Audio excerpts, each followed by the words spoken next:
আমাকে কোনো দুর্নীতির মামলা অভিযুক্ত করতে পারেনি, কিন্তু ভ্যানি ব্যাগ ছিনতাই, মোবাইল ছিনতাই, চাঁদাবাজি এই ধরনের বহু মামলা দেওয়া হয়েছে।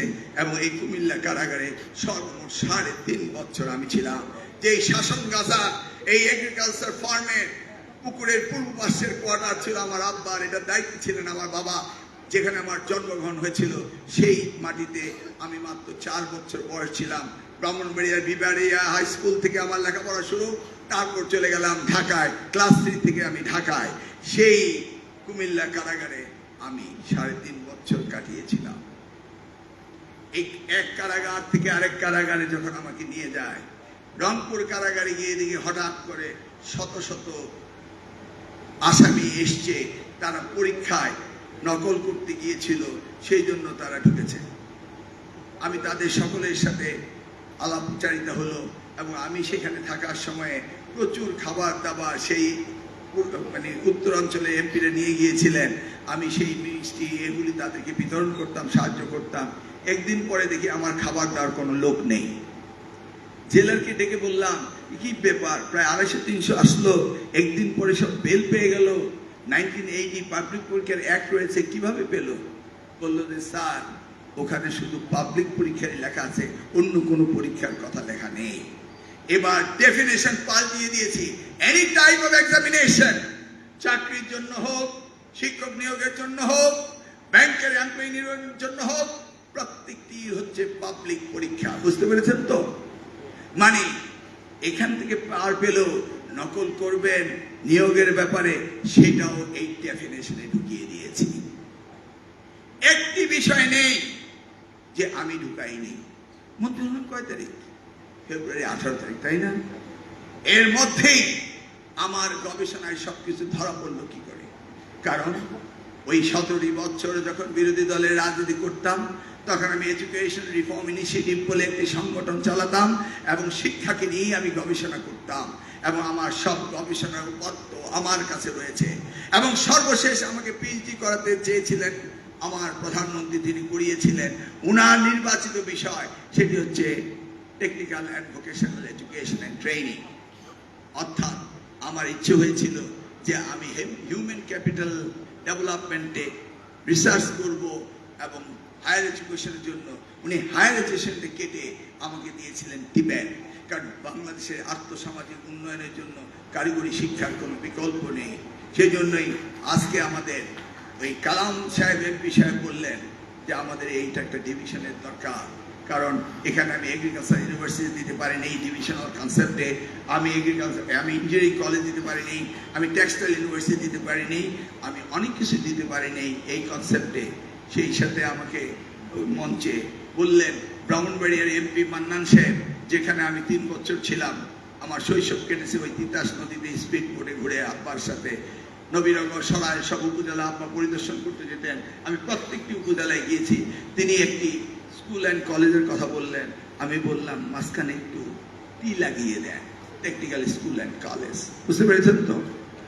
ঠিক তেমনি ভাবে আমি টিপু সাহেবকে বললাম আপনার স্কুলটার মতো একটু টি লাগিয়ে দেন।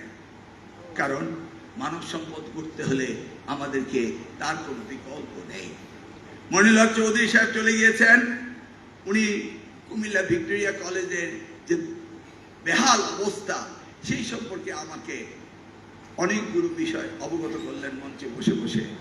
উনার সবগুলি কথা শুনে আমি বললাম ঠিক আছে, সব কিছু করবো, আমার একটা নিউজ দেখেন। 3 মিনিট পরে একটি নিউজ দিলাম ওনাকে যে হাইয়েস্ট নকল হয় ভিক্টোরিয়া কলেজ। উনি লজ্জিত হলেন।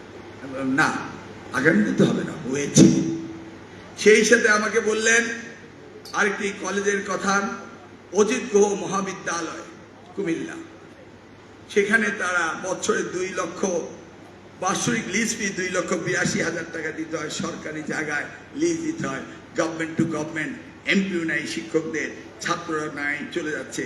সাথে সাথে আমি ডিসি সাহেবকে বললাম আপনার এডিসিকে নিয়ে এই মিটিংয়ের পরে সেখানে যাবেন, সেখানে আমি মিটিং করব, মিটিং করে সেই সমস্যাটা সেখানে সমাধান করে তারপর আমি যাব ঢাকায়।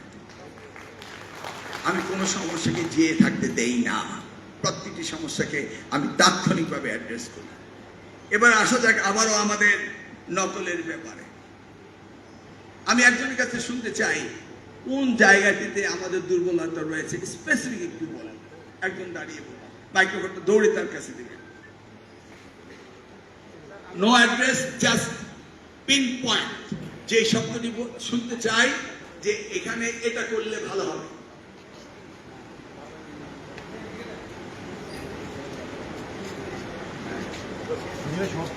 কই এত দেরি হতে হবে না।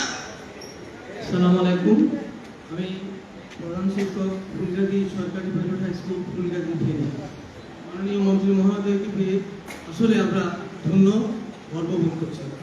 আসলে আমি নতুন সরকারি কিন্তু স্কুল হিসেবে আমরা যখন শিক্ষক সংকটে ভুগি সেখানে পদ সারিকরণের জন্য আমাদেরকে শিক্ষা মন্ত্রণালয়, আমি আপনাকে বলতেছি যে আমরা নকল প্রতিরোধের, আমি শিক্ষক সংস্থা সম্পর্কে জানি, আপনি কি মনে করেন আমি জানি না?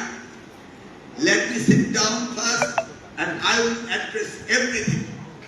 আপনি নকল প্রতিরোধ করতে কি করতে হবে? শিক্ষক হয়ে আগে প্রশ্ন শুনবেন, প্রশ্ন শুনে উত্তর দিবেন। আর প্রশ্ন শুনে যদি প্রশ্ন উত্তর না দেন, you are not a good teacher, quality teacher. Thank you. আর কি বলেন?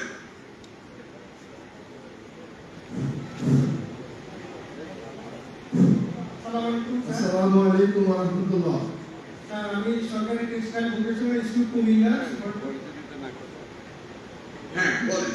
স্যার, আপনি যেটা বলছেন, যেমন আমি একটা কারিগরি প্রতিষ্ঠান চালাই, এইখানে নকলের যে নকল তো আমাদের প্রায় উঠে গেছে বলতে গেলে, কিন্তু দেখা দেখি হয় হচ্ছে। কিন্তু এটার জন্য কিছু পয়েন্ট আমার কাছে মনে হয়, যেমন ছাত্ররা স্কুলে আসে কম, হাজিরার পার্সেন্টেজ খুবই কম, বেশিরভাগ রুরাল এরিয়ায় বাচ্চারা স্কুলে থাকে। অভিভাবকরা এই যে 38 দিন বন্ধ করলো, বন্ধের পরে আসে একজন অভিভাবক বলল কারাই দিয়েছে।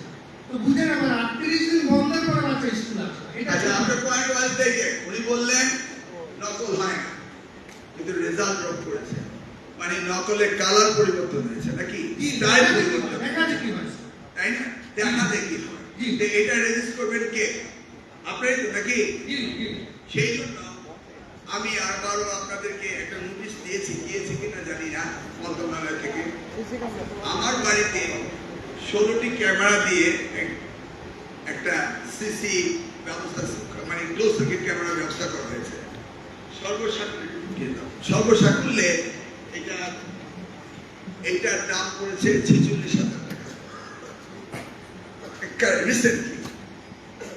দেখুন, কোন স্কুল কলেজে কোন প্রতিষ্ঠানে আমরা এই 1 লক্ষ টাকা পর্যন্ত খরচ করলে সেই জায়গায় আমরা আপনাদেরকে এই কি বলে ইন্সপেকশন আওতায় আনি।